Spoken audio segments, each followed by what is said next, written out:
Good afternoon, good afternoon, good afternoon. We're going to speak on money talks, how to talk to your family and your loved ones about building wealth without offending anybody. Because a lot of times you're talking about wealth building or you're talking about credit, a lot of them that messed up their finance, so a lot of them are going to be upset with you. So you're going to have to learn how to talk to them without anyone being upset or anyone being in their feeling, because a lot of times that's going to happen. So you really got to be careful. You really got to be mindful when you're giving out information when it comes to that. Because you got to have a person with a clear conscience. A person got to be willing to take responsibility for their setback when it comes to their income. Because most of the time in the black community, we are living check to check. And it's bad to say, other communities also do that, but I only speak on the African American community. I don't try to do no reflection because it'd be wrong for me to speak on somebody else nationality, somebody ethnic group, when I'm not living with them and I don't know their custom or their situations. But I'm black, so I know our situations and why we doing a lot of things we do. So you got to sit there and show them a blueprint of what they can do. For one, you got to be a walking advertisement of what you preaching on. If I preach about finance, my finance should be on point. I should be saving. I should have stocks. I should have utilities. I should have cryptocurrency. I should have a bank account. I should have good credit.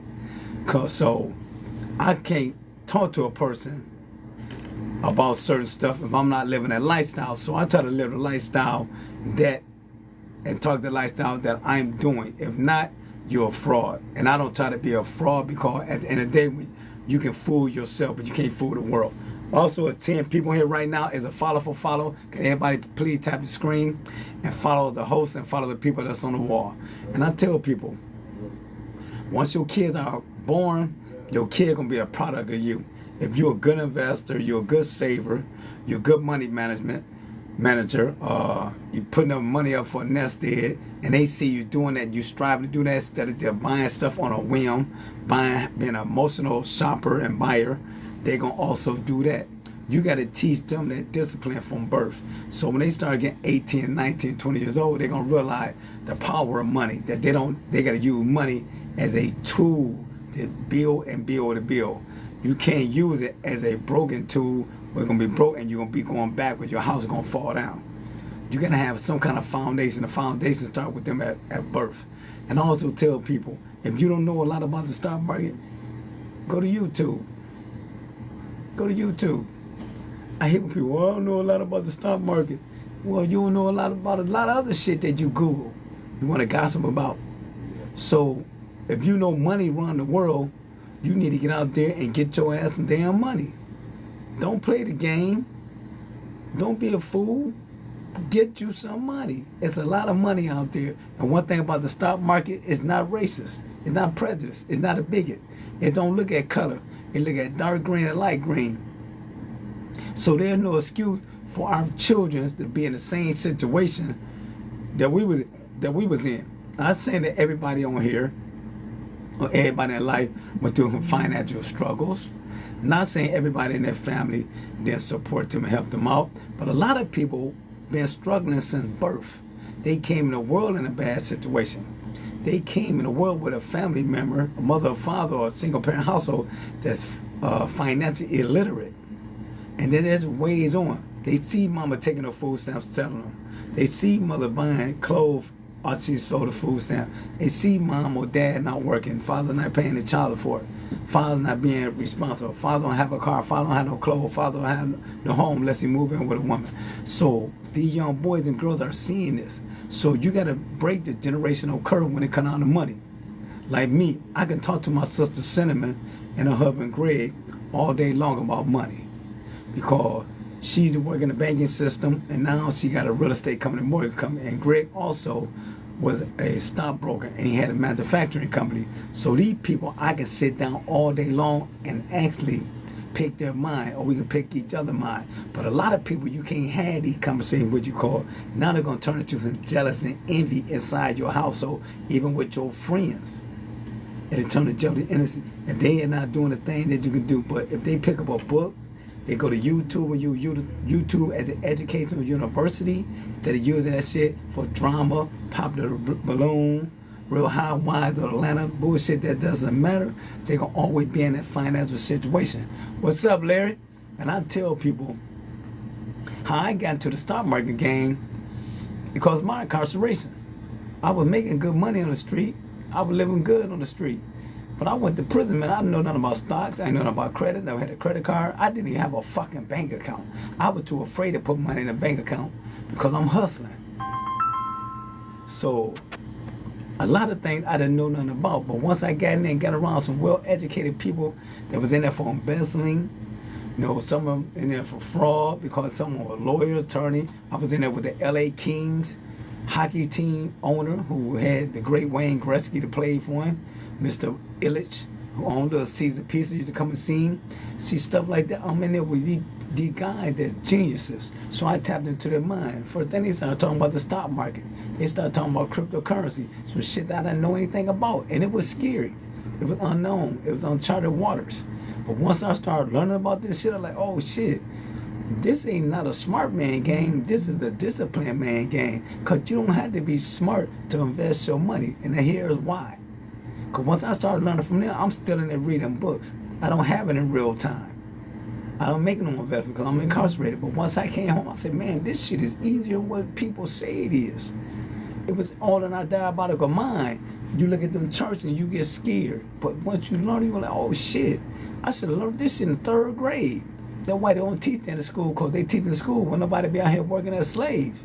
When nobody be working 10 to 12 hours, 6, 7 days a week for you. Because they can take a little bit of money and turn it to a lot of money. You don't need a lot. I know people that's in the stock market that might be making $20 an hour. Then I know people who not in the stock market making 6 figures and broke. It do not take a lot of money to become wealthy. You just got to talk about it with your friends and family. And the reason I say that you don't have to be a brainiac, you don't have to be a financial advisor, you don't have to be none of this shit. All you got to do is have discipline and focus. And here's why. Because if you get online, look at the S&P 500. Just say I'm looking at ETF. And I'm going to use one of the ones that I purchased. It's an S&P 500 ETF Spider Trust. Now, last year, I think, was at 32% in 2025. For the year to date, last year, I think the high was like 17 to 18% at one time. Then it went up to 30-something, 20-something, or high 20%. But for the 10 years, it's like at 18%. So I would have had $1 million in there 10 years ago. I'd have had 1.8 million in my account. And guess what? It's being managed by Charles Schwab. I had that account through Charles Schwab and my brokerage account. I don't manage it.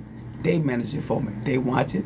If a stock inside that fund is not performing, underperforming, they kick it out and bring another one in. I don't have to do anything but pray that my money keep going up every year, every year, every year. Now, while I'm investing in that, for a person who don't know about the stock market, you can start learning about it. Go to YouTube. Go to Mad Money with Kramer. Go to CNBC. MSNBC. Go to Susie Orman Show, to Dave Ramsey. These people give you some good information daily on here how to grow your wealth. But people take this shit for granted. You never want to take anything for granted when it comes down to getting money. You want your family to talk about it. I be around people that never even ask me about what I do. Some people do and some people don't. And then some people feel that they can't come and ask me because I think they kind of nervous. Think I'm going to tell them no. Or a lot of them ain't going to come and ask me because they feel they done did something to me. It's a lot of reasons people don't come. But they feel to realize I'm a very giving individual when it comes down to my information. I love to research, and I love to talk shit, and I love to pass the information on because it made me feel good when I see somebody else shine. I ain't never been a gatekeeper. I've never been a hater. I don't care about who get no money. I turn people on to a lot of different things. Not saying they would have turned me on, I doubt it, but that's just the type of person I'm in, because some people really don't really like me like I like everybody. See, I like everybody. You don't have to be my friend for me to like you. We need to link up for real. What's up, Larry? And I tell people, Larry, a lot of times you don't have to like a person to look out for a person. But most of the time, You look out for them, they might do the same, but I don't look for nothing in return. My thing is the giving out the jewels that I attain. That's my way of giving back to God, my 10%. I sit there and had. I got locked up in 89. So I'm going to say from 89 to 9, what? With that 36, 37, 38 years, I had 30 years or 38 years. No, I ain't going to say that long because the first couple of years I was in that bullshit. I'm going to say maybe about 30, 31 years. I actually learned about real estate, the stock market, law, and credit. So when I came out here, it was kind of easy for me because I didn't have my mind on what I was going to do, Larry.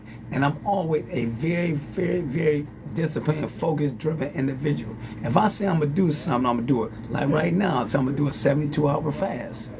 Today, I'm working on 48 hours. At 10 o'clock tonight, it'll be 48 hours. I feel great. And then tomorrow, at 10 o'clock Tuesday, it'll be 72 hours. I feel great.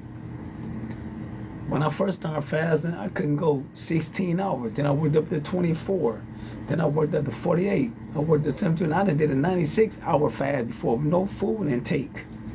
Just water and a little Celtic salt for my electrolyte. But my wealth is also, my health is also my wealth. So you got to talk to your family about taking care of their bodies, taking care of their mental, taking care of their inside, fasting, eating right, getting off the liquor, getting off the drugs. You got to talk to your family about all that, because this all is part of your portfolio.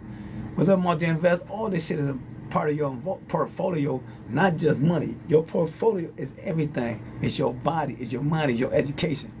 I buy books once or twice a month.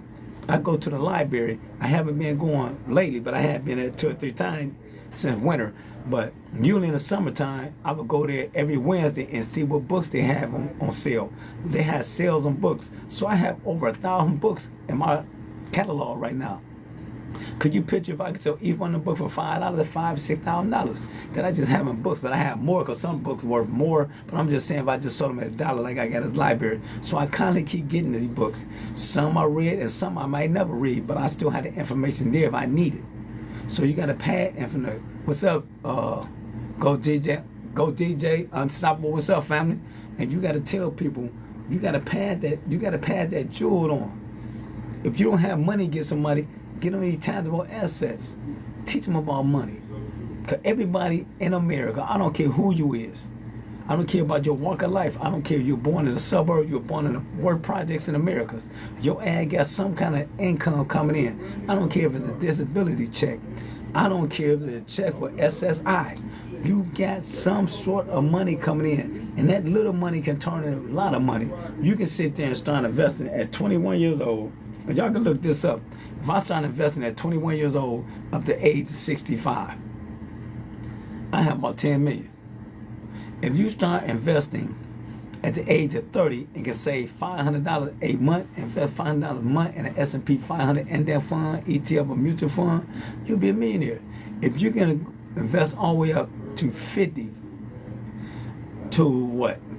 70, that's still 20 years. If you can get $1,200 a month, you still can be a millionaire. Now we know 10, 15, 20, 30 years now, the inflation, the dollar gonna go down, it ain't gonna be as much value. But you still have the cryptocurrency out there. A lot of people don't know anything about the technology when it comes to the blockchain, cryptocurrency. ISO 22 metrics. They don't know about the blockchain. They don't know about DeFi. So this stuff you gotta read about, because at the end of the day, somebody reading about this, somebody gonna get wealthy on it. You wanna be that individual that gonna take this shit to another level. I'm always thinking about wealth building. But nowadays, if you talk to too many people about it, they get upset, they get mad. Because it almost seems like the way people's minds are set up, that they always think that you bragging or boasting, which I don't get. Why would you think I'm bragging or boasting? Why would you be upset with me? Why would you be angry when I'm trying to help you? But they don't see it like that. That's why you got to be real careful when you talk to family and friends about their income. Just show them what you do. Put the information out there. Try to spoon feed them. If they take the information in, great. If they don't, keep spoon feeding them. to ain't no more food in that spoon. And then dip it again and spoon feed them some more. Because sooner or later, they're going to wake up. But you want to wake up sooner than later. Because the younger you are in the stock market, the greater your returns, compound interest. Like my granddaughter, she's 18, she already stock market. My grandsons, I done talked to them about one is 20, one is 19. I talked to them about the stock market, but do I ever know they in there? I don't know, but I know she's in there. I made sure of that. But she taking the steps. Then she also want to be a lawyer, so she want to learn about money. I been want to talk to my nieces and them so much like, hey, y'all spending too much damn money on y'all little kids now. They don't need new Jordans. They don't need the same money you taking for them damn Jordans. They call $150. You can go buy a pair of Vans on sale for $50 and put the $100 in the bank account for him. So when he get 18, he has some money, or she has some money. You understand that? So people, please wake up. Do not sit there and make money a hardship. I can't be on here right now. I got to pay for the data. I got to pay for the phone plan. I got to pay to keep these lights on in this building. I got to pay for that TV to be on. So why not talk about money? Why not talk about how you're going to build wealth? Why people always think that shit is taboo. Well, I don't love money like that. I can tell. Because you love money, you won't be living the way you living. See, you don't see rich people say that. But they might say money don't bring you happiness. Because shit can't bring you happiness. You can be a billionaire and be miserable, like you can be broke and be miserable. You can be a broke, happy motherfucker, you'll be broke. I mean, you can be a rich, happy individual. What's up, Marty? So it doesn't matter. But nobody should not be striving every day to become wealthy. Y'all would do everything in your power to stay poor, but y'all would do everything in your power to get wealthy. I seen a video somebody had posted. They was at a bar this weekend. And I'm not saying that to put them down, but I seen maybe like 40 shots on the table. And he gave them to them when the people come through. Just, you know, a customer. I guess he might be cool with the owner, I don't know. Then the bartender came up to him. He said, you know what, give me 20 more of them. And he online telling people to come on down there. So I'm just doing a guesstimation. I don't know what kind of liquor it was. It was some dark and it was some light. I don't know. So he had like 60 shots on the table. I said, well, $1 a piece, that's $60. I said, $10 a piece, that's $600. $20 a piece, that's $1,200. I said, even if he only spent $1, well, we know ain't gonna get no shot of liquor for $1, so I put it around off at 10.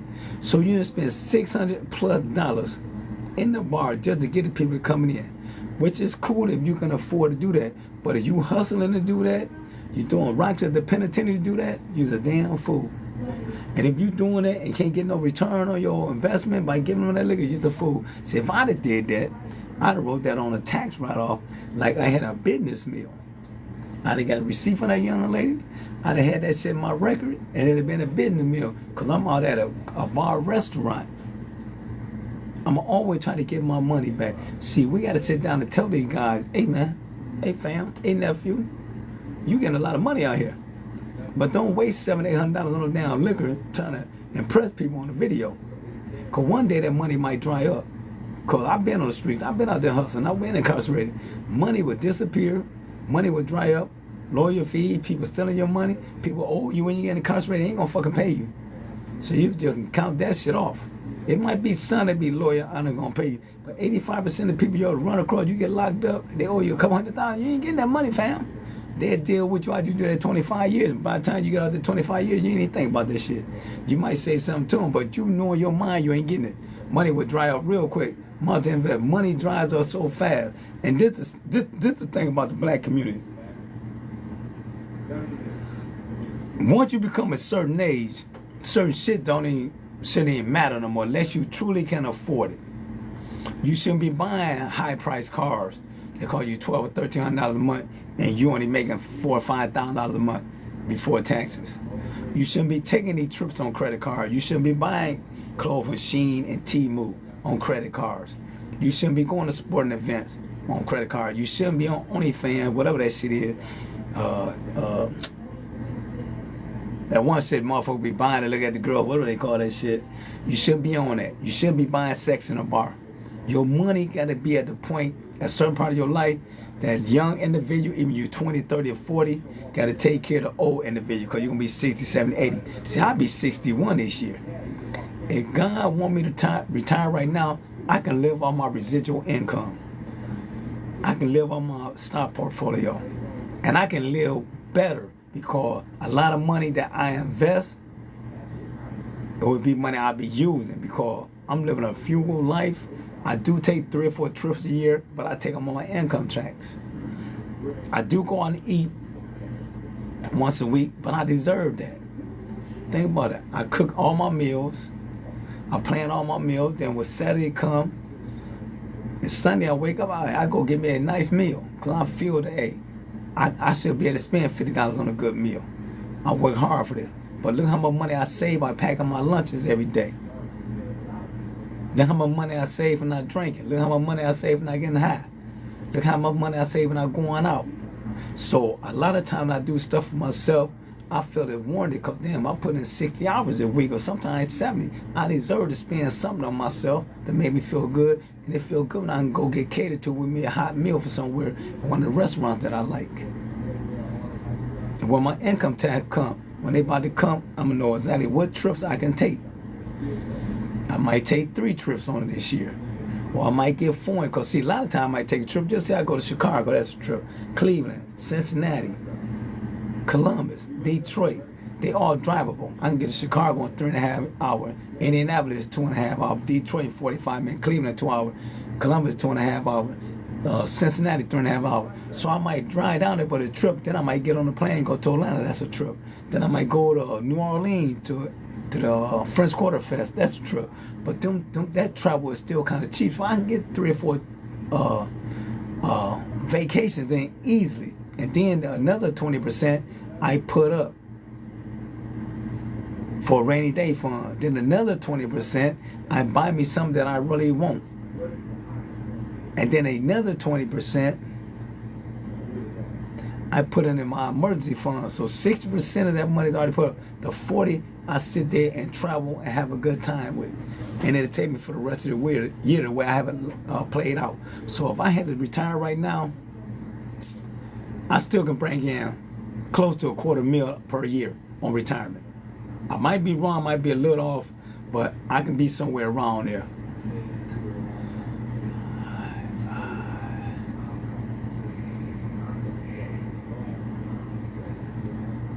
It'd be somewhere like that.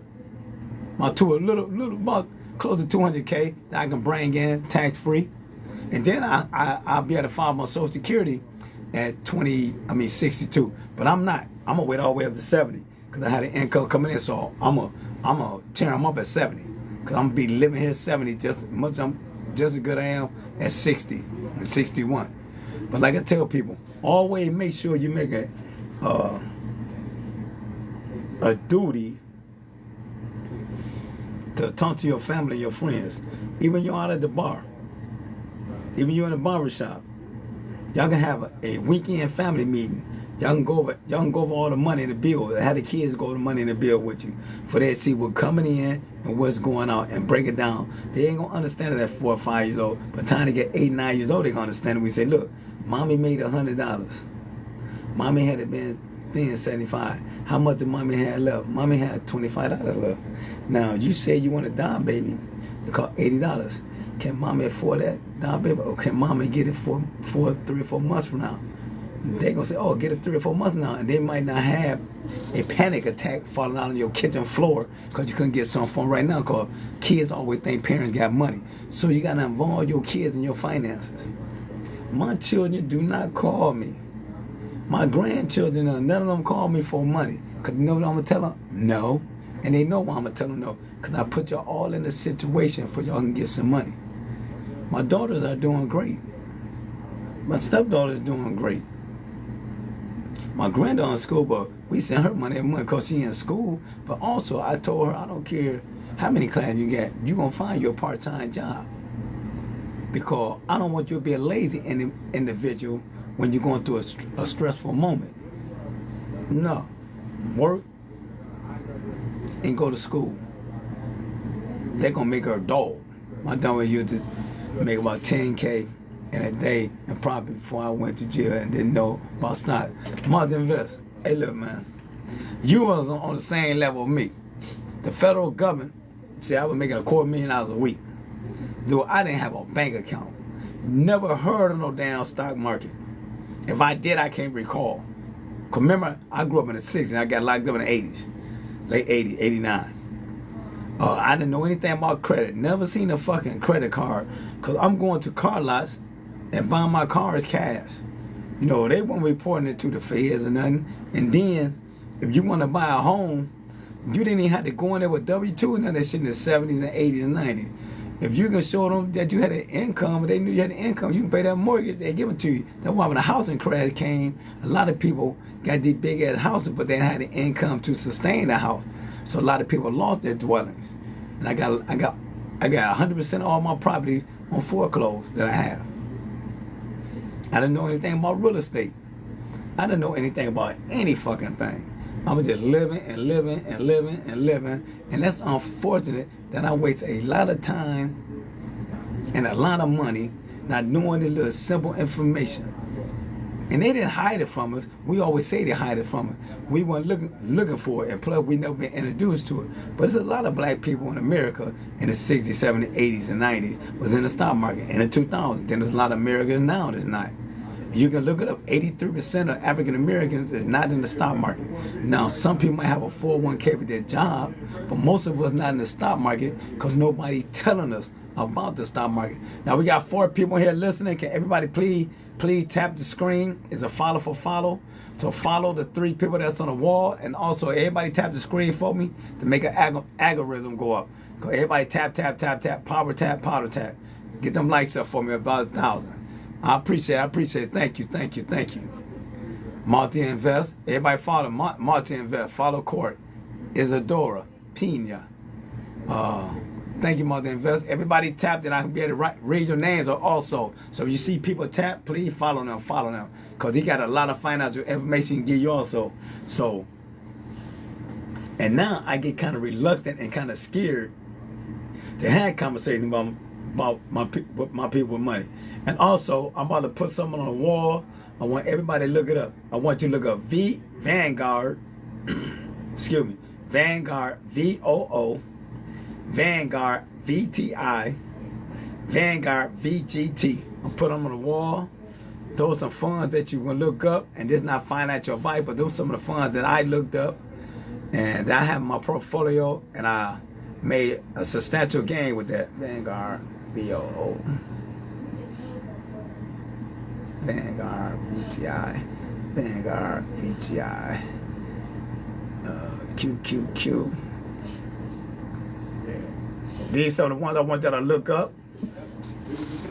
So you can look up Vanguard, VOO, Vanguard, VTI, and Vanguard, VGT, and QQQ.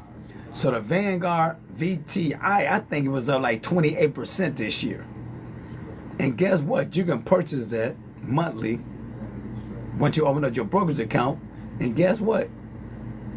You're on your way to riches. But these are for long-term investing. These are for long-term investing. And I always tell people, even with the real estate game, I'm in the real estate game. I got 18 pieces of single-family homes. I got 18 properties. Each one of my properties, except for 3, is rented out through Section 8. 3 is rented out to people I know because they run a group home from them. So they're not rented out to Section 8, right? But the ones that are rented out to Section 8, I became a Section 8 landlord. I'm going to show you how easy this shit is. People make all this stuff seem like it's so hard, that I'm a motherfucking marketing guru, I'm a real estate master. No, man, this shit is really easy. Can everybody please tap the screen? Let's go. Let's tap me up to 1,000 real quick. Let's go. Let's power tap. For me to get more people come in and get this free information.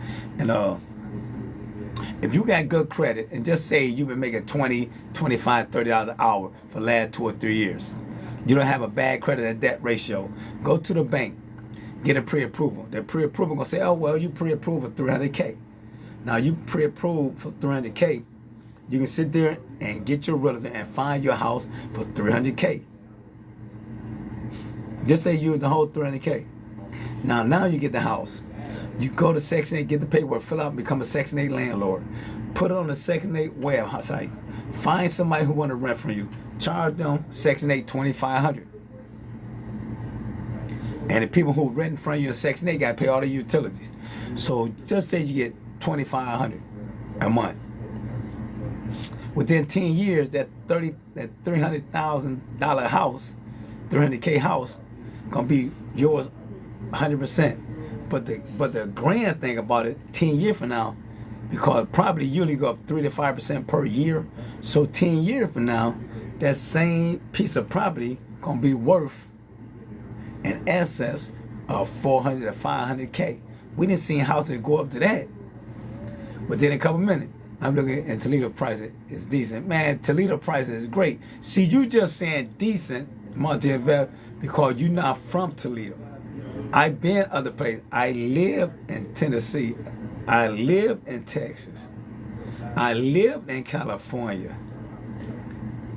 Once you come here and see the shit that they sell it in California for $1 million and we getting it for $100,000 in an all-white community, you're like, what the fuck?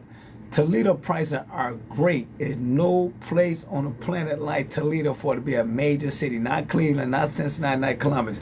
It's higher. Now, you can go to smaller places like Lima and Findlay, but when you start going to small places like Bowling Green, Perrysburg, they're about the same price as Toledo. Toledo is a great place. See, that's how I came up so easily in the real estate game. Because when they had the housing crashes, I was getting houses for $30,000 and $40,000. Now, a lot of them houses are worth $150,000, close to $200,000. I got a house I paid $29,000 for, and $49,000 for in a great community. I rehabbed the house. I did everything to it. That house worth close to $300K now. Easily get $300K. Because the average house in that neighborhood going for $250 to $350. So I know I can get $300K because everything been gutted. Got a full finished basement, fine car garage. Whole back, I concreted the whole backyard. I don't like grass. Front yard is cool. I don't like all that cutting grass shit. It's nothing that you got to do with the house but move in, and you got ample storage because you got a loft that's upstairs. There's nothing up here that's finished. And then also you got a 5.5 car garage. Some people nowadays might have 2 cars, so you can make that an EDU. An EDU is a piece of property that you can sit there and do the plumbing, the electrical, and all that shit. And the electrical and all that stuff I already ran out there, so all you got to do is do the drywall, do the plumbing. And you can make that a living quarter and rent that out, even a Section 8. They never got to be able to come and help rent out the Section 8. I'm sorry, yeah, you can rent out the Section 8, but you also going to Airbnb it or long-term rental for people that like nurses or doctors that moving down here or a travel nurse. So what's up, Chuck? So it's so many different ways that you can make money. You just got to find it. They let you do EDU out there. That's good. Yes, you can do almost anywhere. They really got them in California and like Oregon, Colorado, and Washington State. So that's a good way for you still having income. You don't even have to deal with these people. They living behind you. But it's already, think about it. You got a 5.5 car garage. The average family got 2. You still got a 3.5 car unit that you can turn into a small 1-bedroom apartment in there. Or I can do that, and when family come to town, you keep your ass outside. I'll meet you in the backyard, motherfucker, on the back deck. You know? And then if something happen, I can always put one of my grandkids in there and let them get this shit together, or my children grown, one of my grandkids. So you gotta understand the way I came up. I could not do that ever again in Toledo. New York not let you do that. Or yeah, right. Because most places in New York don't even have the land space for one. And then and then the thing about it, if I try to do that same process in 2026 like I did in 2007, 2008, it's impossible. I wouldn't have the money. Because like I said, the average piece of property I bought now, they all well over 100-some thousand. It's impossible for me to do that process again.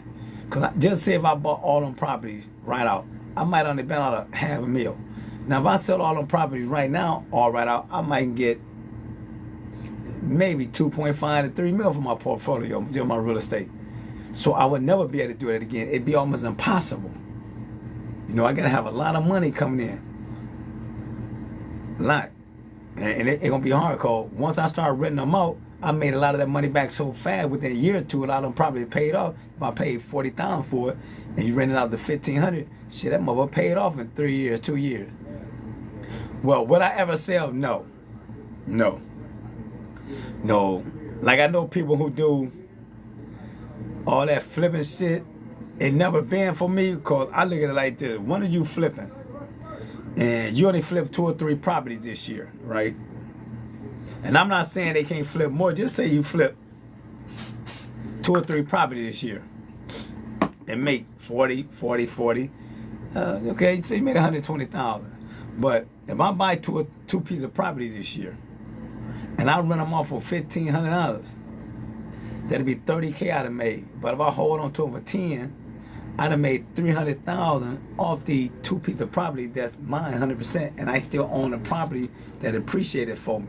And also, I'm passing down generational wealth through my trust. So, them houses are gonna be here for the next 1,000 years, longest the earth is here, because the way my trust is set up, my property gonna be in here. My grandkids, when they born, they get 10% of what the property bring in that year to start into an investment fund from at birth. Once they turn 18, they get 10% of what the money brought in that year. Once they get their first degree, 10%, but they only get it every year. But my daughters, automatically, they get 10% of everything that come in. Now just say all the property rented out. After they pay the property taxes through the trust, homeowner insurance, and some of them might have HOAs, they would get 10% guaranteed. Now, if they want to take a loan out from the trust, they can, interest free, but they still gonna have a lot of amount of time to pay it back. Also, they want to purchase a home, they can from the trust. They gotta pay it back, and a lot of time, interest free. But once something happens to them, the house automatically get rolled over into the trust. And then also, if one of the houses not being rented out, if they want to live in that dwelling, they can live there rent free, but they got to pay the property tax and they got to pay the homeowner insurance or the insurance on that property. But they still don't want to have no mortgage. Until you have a downtown lifestyle, yes. Our downtown is just like Detroit. You got the riverfront. You got an outside concert venue where we get free concert and some paid concert all through the summer. We got Detroit Tigers farm team here. It's called Toledo Mud Hens. We got the Red Wings hockey team that's here, their farm team. So we got them. We got several top universities here, like University of Bowling Green, good in sports. University of Toledo, good in sports. My nephew played for the Los Angeles Rams now. That's Juan Johnson, and he come from there. We got great businesses here. We got Owens, Illinois. We got the Andersons. We got Dana Corporation. We got Jeep Corporation. We got Ford. We got Chrysler. We got Mobis. So it's a lot of money coming into Toledo. There's a lot of wealthy people in Toledo that's not African American. A lot of CEOs live here. There's room for growth out there. Yes, a lot of room for growth. Cause Toledo is still growing. See, people fail to realize Toledo might only have 200-something thousand, but surrounding county it might be 500,000. But you only had like maybe 60,000 African Americans in Toledo. Martin Vest, look it up. Put in how many blacks live in Toledo. You might only have 60,000 blacks here. So it's a lot of growth for black expansion when it comes down to businesses, when it comes down to club, bar, clothing stores, even our malls. Our malls don't even cater to blacks. We had like Guess, we had like J. Crew's, Banana Republic, Express, Tickners. We don't have black stores out there. We don't even have black restaurants, you know. You got most of our restaurants are like franchises, stuff like that. So it's a lot of growth, like I said, especially in the African American space. Now you do have a lot of Arabs down here that come down from Michigan, because Dearborn, Michigan, like 35 minutes away. A lot of them come out here, open up businesses, and by them opening up businesses, they drive to let have an hour 45 minutes, but now they got a striving business also in Toledo. 8% of the blacks. So 28%. So just say we got 200,000. So that's about right. I say, like I said. And then if you come to Toledo, almost everybody in this city knows somebody that knows somebody, knows somebody, knows somebody, knows somebody. If you come down here and meet a girl, if you tell me her name, I can sit there and maybe text 5 or 6 people, somebody gonna know her. Or you give them a Facebook page, say, oh yeah, I seen her. And then one thing about Toledo, we don't really have a lot of ghettos. Like you go to Chicago, New York, California, Texas. You know, we had people come in from like Chicago and New York and move in the inner city. Like, man, I love it in this motherfucker. I'm like, damn, dude, you know you're in the projects? They love it because our projects not really dirty. It's crazy. You just got to come and see Toledo. Once you come to Toledo, you're like, damn, dude ain't lying. Everybody in Toledo can be in a suburb for $200K. You can be in a suburb of Toledo. You might see some Indians, not American Indian, but for India, Pakistani, you might see some Arabs. You might see some Jewish population. Your ass is not gonna see 20 blacks in the suburb. Y'all be looking at the CNBC lifestyle. You do have Muslim and Indian movement in your city. Yes, we do. But see, a lot of them that move in our city, they own businesses and their family, like most likely doctors and lawyers, and engineers and shit like that. And a lot of them live in a place called Bowling Green, Perrysburg, Rockford, Maumee, and a place called Ottawa Hills in Sylvania. So they ain't not even interacting with us. And then Ottawa Hill might only have maybe 1% of the blacks live out there, maybe 1% of the Indians or Asian or Arab population. So you, like I said, man, you can't go wrong with Toledo. Like my neighborhood, I'm gonna say my neighborhood might be 90%. I mean, the whole community might be 90% white. If I go down my whole block, 1, 2, 3, 4, 5. Now I'm only gonna see 5 black families on my whole block, and it might be, that whole block might be about 100 houses. But I ain't talking about the houses behind it on other neighborhoods and block. So, like I said, my neighborhood, my community might only be 10% black. And then you go further down, it might be 5% black. Then you go like places like Maumee, Ohio, you might have 2 to 3% blacks in that community. Even though Maumee only might have 30 or 40,000 people, but there's not a lot of blacks out there. Like I said, when blacks start doing good, we move to Maumee, Perrysburg, Rockford, Port Clinton, Swanton, Perrysburg, areas like that, Sylvania, Highland, Sylvania. So we kind of spread out. Anywhere you go in the city of Toledo, within a 5-minute ride, you're going to be around $1 million houses. You might be like, okay, I'm at the barbershop right now. Behind the barbershop, these houses are going for anywhere from like, I'm going to say 100,000 to about 175. But if I go across a street called Dora Street and go across the campus, there's going to be a street called Bancroft. If you go down Seacourt and up through Bancroft, them areas, them freaking houses might be anywhere from like half, I'm going to say 300,000 to $1 million. Then you go a little bit further down, maybe a 5-minute more ride. Now you're out in Sylvania, off Central. Some of the houses like $1 million to 1.5. And don't forget, this like a 5-minute, easy 5-minute drive with lights. That's how close everything is from suburb to poverty. It's no in between here. You ain't gonna go and you just see all decay or tore house and extremely fucked up that you can't go 2 or 3 minutes. You gonna see a suburb. 43614, nice. That's my area.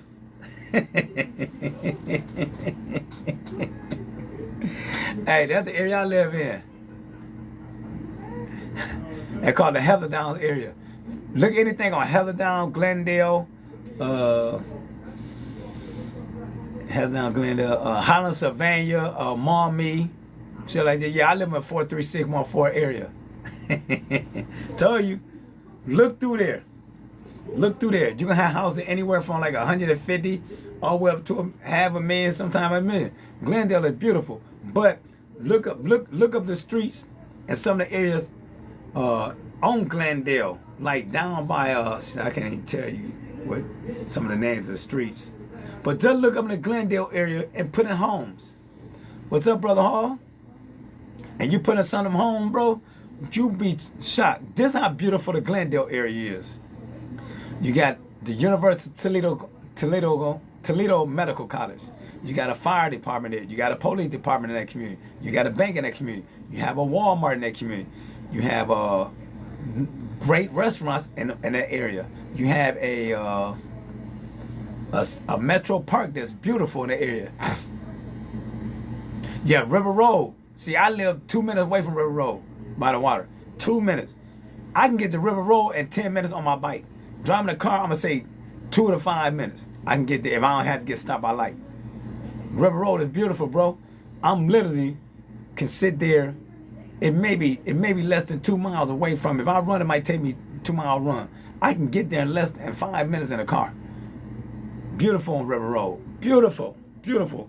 But you're only gonna find maybe 10% of the houses on River Road that might be $1 million. The other one might be anywhere from 300,000 to 500 to 600,000. But you put that in California, you put that in some area of Texas, New York, Chicago, on that water, man, shit, them $10 million houses. Cause they do got a couple houses over there cost a couple mil, but shit, that's you gotta see it. And then they have a beautiful Metro Park, the park called Walbridge Park. We got one of the best zoos next door to it. You got a waterfront tavern on there, but that's really for the elite. I think it's a private club, so I never been in the motherfucker, so it's a private club, but it's on the water. Don't forget, this is surrounded by water, River Road and Walbridge Park. And you can still find a house over there for $500,000 easy on River Road. Look that shit up. And these big historical houses, anywhere from like 2,500 to 4,000 to 5,000 square feet. Big ass backyard, big front yard. Like some shit like plantation homes. That's why I said, boy, if I knew some wealthy people like LeBron James, well, he gonna know because he's from Akron. But I know some like extremely wealthy people like Michael Jordan, LeBron. I say, hey man, let me pitch this plan to you and let them ride through here. They're here, I'm gonna give you $50 million. If you take $50 million here, $1 million to give you 10 houses. $50 million. You can have 500 cribs. $10 million. You can have 100 houses. Just say you gave me $10 million. I buy 100 houses in Toledo. I rent all them houses off for let's say $2,500 a month. So 2,500 times 100 per month. Within 10 years, you got all your money back and some. Because every 2 years, with Section 8, you can take up your money. Every 2 years, you can add for an increase. So you see how easy that shit would be? If you had 10 million, even you had $1 million, you can buy 10 houses, rent them out for $2,500 a month. That $25,000, that's $250K. That's $250K on them 10 houses. If you get 100 houses, that's 2.5 mil. That's on fucking rent. And you spend 10 million, but in 5 or 6 years, you got all your money back. Then why I say, I gotta find a way to get me some more paper. But it's all good though, because God has truly blessed me. I have a great portfolio, so I can't complain, because I'm light years ahead of where I was before I got incarcerated. Even though I was making more money faster, like I said, the money I was making back then, I didn't have no assets though. Now the money I'm making now, I had accumulated a lot of assets, and it took me a period of time, about 20 years to get where I'm at. But damn, what's up, Juan? I'm doing a lot better than I ever did before. Because once you start working, what's up, Juan? What's up, bro? Once you start working and know what to do with your money, the process is real simple. It's not real hard. How the weather down there in Florida? It's not hard. People are afraid of the stock market. If you look at every company that's a Fortune 500 company, them motherfuckers in the stock market. You look at every multi-millionaire, from LeBron James to Michael Jordan to Kobe to Shaq to Oprah Winfrey, Beyonce, they in the stock market. The stock market is not racing a president. It hold no grudges. And it's not like a big boogeyman. All you gotta fucking do is call Charles Schwab or Vanguard and talk to a financial advisor. They will put a plan together for you. All you need is the discipline. You need just the fucking discipline. They will put that shit together for you, man, and send you onto a road. That's all they would do for you. That's all you gotta do. Trust me. This shit is not rocket science. It's not rocket science. But it's all good though, because once you start realizing that, you will realize how fast you can take. Okay, that's my brother Juan here. Juan, put your age on the wall. What are you, 53, 54? I'm about to show him something. What's your age, Juan? It's 80% chance your money will grow. Fidelity told me, which is great. Yes, man, my S&P 500 ETF trust, Spider, it went up 36% this year. But I ain't gonna say it's gonna do that next year, but in the last 10 years, it's been averaging like 12 to 15%. Okay, Juan is 54 years old. We just gonna do this. And Juan, you can go online, you can look it up. Juan can sit there and invest $1,500 a month into an S&P 500 ETF. A lot of people ain't gonna have $1,500 a month, but I know Juan do. So he gonna invest $1,500 a month up to he's 70 and do it consistently, non-stop until he's 70. Or he can take $800 a month and put into a Roth IRA. But if he put that $1,500 in there, I guarantee you're gonna have 1.2 mil. Even though we know 15, 20 years from now, 1.2 mil ain't gonna be shit. But it still will make him a millionaire. This ain't rocket science shit, called. We not planning on going nowhere, man. Juan gonna live another 40 years easily. So if he can invest that for the next 20 years till he's 70, he'll be a millionaire. Because I know he got it. And a lot of people here have it. It's just that people don't know what to do with the money they have. A lot of people have a lot of disposable income. Because for one, we drinking, we getting high, we partying, we buying chicken wings, we buying sex, we buying clothes, we going on trips. We doing a lot of shit with our money. I know people that basically eat out almost every day. My niece them eat out almost every fucking day. I don't even know if she can cook. And she got kids. I know people that work in the shop with me that they fucking buy food almost every day. I'm like, y'all motherfuckers tripping. I pack my lunch and I have money coming in because I'm not going to give that kind of money when I can sit at home. But see, Juan can't do it because Juan got his own business. He on the road, so he had to. But shit, I can cook and bring my lunch, put it in the microwave. But I do treat myself no matter what. Once a week, I'm going to treat myself. And I don't call myself a treat when I go like to Sam Club or Costco or one of them places and get a rotisserie chicken, because I buy one rotisserie chicken a week. I cut everything up, debone it, and make my sides with it. And it might last me 2 or 3 days. But the motherfucker Sam Club, they cost $5. So that's $20 a month I'm buying chicken, but it take me 3 or 4 days. Then I might do it again if I buy 2. And sometimes I won't do it. Now I just start making food out of my kitchen. Then I have my throw some chicken or some turkey and shit like that, or some fish, and cook it. But I'm only spending $4 to $5 just on the chicken. Rice don't cost a lot because I got the rice. Make my own rice. I get my black beans out of cans. That'll last me 2 or 3 meals once I scoop it and put a certain amount of ounces. I weigh everything out, so I save a lot of money like that. Hey Juan, how you been doing down there, fam? How you been doing down there? If you still on here, how you been doing? I can't wait till the weather break, man. It been cold, but it's all good. We ain't had a lot of snow but a couple of days, so I can deal with that. I can deal with that. And everybody,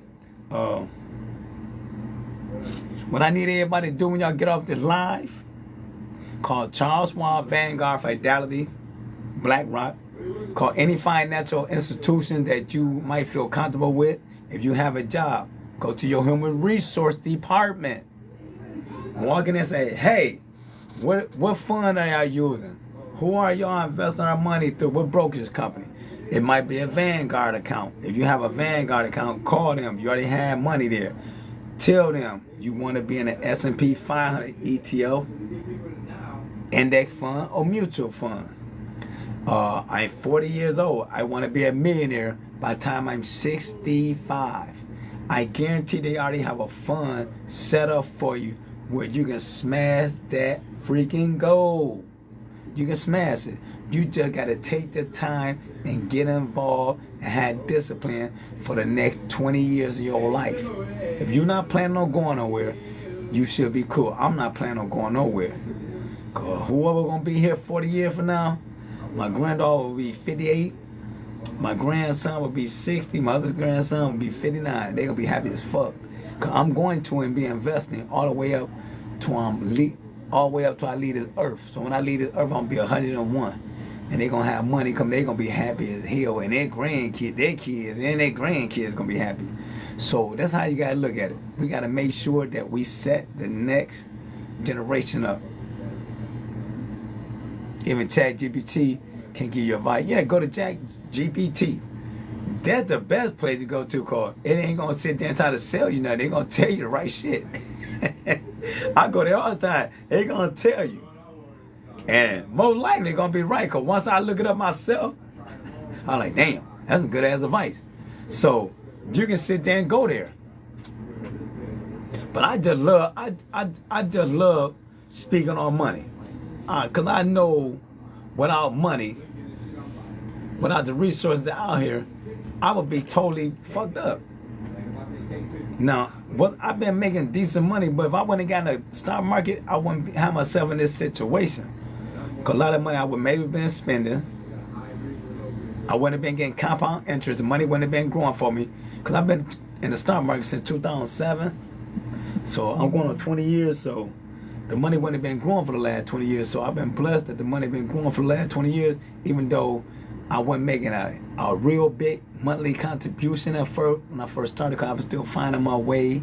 I still didn't have that much income coming in. I was still had to live on my income, and then I'm paying arrears, child support. So I still had to take care of myself. So I would nickel and dime with the market, but I still would put money in there. I would put in what I could afford to put in there. But I always did it every month. Then once my money started coming up, I started getting into other business. I had more resource, more income. Then I started putting more and more money in there. So it's a blessing that God put me in that situation. I had the right people on my corner, white people that financial literate. You know, that was a blessing. So I didn't really have to struggle getting into the stock market like some people. And God made it a way for me to be easier than the average person. So that's an extreme blessing that I had somebody and some people that already knew about finance, already knew about the stock market, already knew about cryptocurrency, already knew about real estate when I came home, already knew about credit. I was truly blessed that I had to go to them struggles. I think God said, well, you did almost 20 years in prison. I ain't gonna make your struggles hard, fam. I'm gonna make you struggle a little bit and see if you're gonna stay focused, see if you try to get back in the game. But if you don't, I got somebody for you. And he put great people on my corner. But also, I'm a great mentee. I'm a great listener. I'm a great teammate. I'm coachable and I'm teachable. No, so a lot of people like dealing with me because they ask me to do something, I get it done right then and there. They say, hey, go do this. I be on it. You tell some people to do some shit, they might ain't did it in 3 or 4 weeks. I'm not like that. You tell me to do something right now and I know it's involved in me changing my life or me making some money, I don't procrastinate. If you put me and say, hey man, make this phone call, do this, I'm gonna do it if I think I'm gonna benefit from by making me some money. I'm not gonna wait, then I forget, I forgot to do that. Because a lot of people, they so comfortable with their lifestyle. I'm never comfortable with my lifestyle. My lifestyle can be better. I still feel I can hit 8 figures. I'm at 7 figures with my portfolio. I'm at 7 figures with my real estate. I'm at 6 figures, not no more with cryptocurrency because the market went down in crypto, but I was 2 weeks ago. It'll go back up. I have patience, but I have a goal within the next 5 years, God willing, the CEO of my life, I feel I'm gonna hit 8 figures. And I'm not doing it for me. I'm doing it for the next generation because God bless me everything I need. So I really feel I'm gonna hit that, but I would have never hit that if I wouldn't have took the time, educated myself, and learned about the stock market. And that's why I try to tell a lot of y'all, man, learn about this shit, man. Hold on a second, y'all. I think somebody came in for me. Yes, it did. Well, like I said, I appreciate everybody coming in. And yes, sir. What's going on, man? What up, dog? And make sure that y'all look that information up, man. Y'all have a blessed day and keep doing what you're doing, Marty. Peace out. O's.